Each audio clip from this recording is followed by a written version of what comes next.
નવસારીમાં માત્ર કાગળ ઉપર જ 90 જેટલા પ્રોજેક્ટ દર્શાવી કરોડો રૂપિયાનું કૌભાંડ આચરનાર 10 આરોપીઓની ધરપકડ કરી લેવામાં આવી છે। નવસારી જિલ્લાના બિલીમોરાના પાણી પુરવઠા વિભાગના અધિકારીઓએ મેળાપીપળામાં કરોડો રૂપિયાનું કૌભાંડ આચર્યું હોવાનો ખુલાસો થયો છે। પાણી પુરવઠા વિભાગમાં ખોટી રીતે ટેન્ડરિંગ પ્રક્રિયા કરી આ કૌભાંડ આચરવામાં આવ્યું છે, જેમાં ક્લાસ 1 અધિકારી, 3 મહિલા અધિકારી અને કોન્ટ્રાક્ટર સહિત 10ની ધરપકડ કરાઈ છે। આ મામલે સીઆઈડી ક્રાઇમમાં ગુનો નોંધાયા બાદ પાણી પુરવઠા વિભાગના ક્લાસ 1 અધિકારી, 3 મહિલા અધિકારી તેમજ 5 કોન્ટ્રાક્ટર સહિત 10ની ધરપકડ કરવામાં આવી છે। મળતી માહિતી મુજબ કામ થયા વગરના ખોટા બિલો મૂકી ખોટી હકીકતો ઊભી કરી કરોડોનું કૌભાંડ આચરાયું છે। પાણી પુરવઠા અને ગટર વ્યવસ્થા બોર્ડના પૂર્વ કાર્યપાલક ઇજનેર સહિત 7 અધિકારીઓએ માત્ર કાગળ ઉપર 90 જેટલા પ્રોજેક્ટ બન્યા હોવાનું બતાવી સરકારને 9 કરોડથી વધુનો ચૂનો ચોપડ્યો હતો।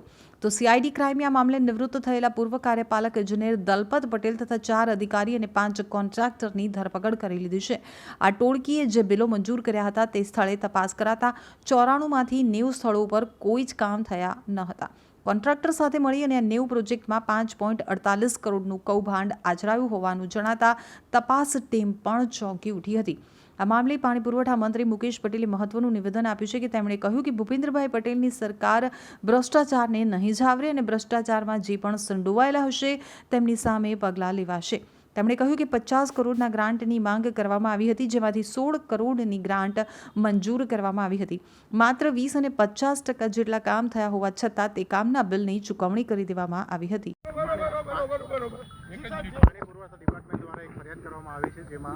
કુલ 5 સરકારી કર્મચારીઓ અને 5 કોન્ટ્રાક્ટરોને અટક કરવામાં આવ્યા છે અને 9 કરોડ ઉપરાંતની રકમ હાલની તપાસ દરમિયાન ઉચાપત થયેલ હોવાનું જણાય આવે છે। વધુ તપાસ ચાલુ છે। કેટલા લોકોની ધરપકડ થઈ છે, કેટલા વિરુદ્ધ ફરિયાદ નોંધાઈ? 14 વિરુદ્ધ ફરિયાદ નોંધાઈ છે અને કુલ 10 આરોપીની હાલના તબક્કે ધરપકડ કરવામાં આવી છે। કેટલા કરોડોની છે?